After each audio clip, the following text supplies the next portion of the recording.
Little Pilgrim's Progress, Part 2, Chapter 76, Feeble Mind and Ready to Halt.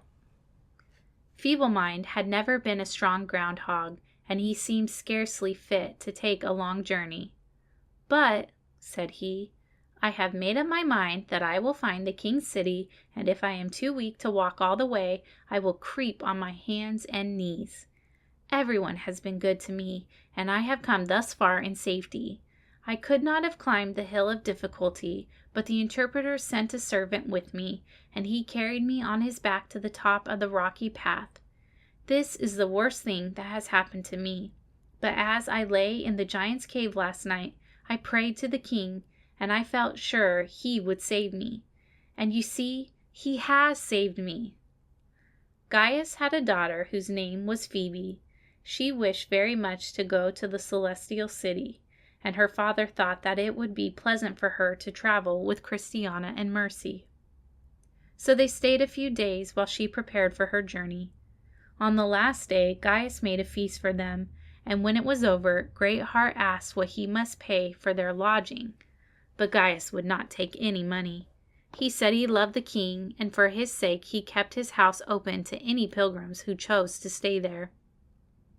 When the children were saying goodbye, Greatheart saw Feeble Mind standing silently in the doorway, and he said to him, "Are you not coming with us? The king will be glad for us to help you on your way." Feeble Mind shook his head. "I am afraid I should hinder you," he replied. "You are all strong and active, and I am so weak. I am not merry as these children are, and I should make them feel sad with my dull ways." "Oh, no, you will not," cried Christiana.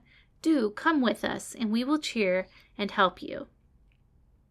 "Yes," said Greatheart, "it is not wise for you to travel alone. We shall be grieved if we have to leave you behind." The tears came into the poor groundhog's eyes, but he could not make up his mind to go with Greatheart, for he was really afraid of hindering the little pilgrims by his weakness. However, while they were all standing together on the pathway, they heard the sound of footsteps approaching, and another pilgrim came in sight. He was a rabbit, and his name was Ready to Halt. He was quite a lad, but he was so lame that he had to walk with crutches. When Feeble Mind saw him, he exclaimed, "Oh, how did you come here?" For he had known him before. The rabbit smiled as he held out his hand. "How did you come up here?" he said.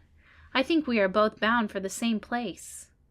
"You are lame, and I am weak," replied Feeble Mind, "but the king will not turn us away from the gates of his city. I was just wishing for a companion, and no one could suit me better than you." "I shall be only too glad to go with you," said Ready to Halt.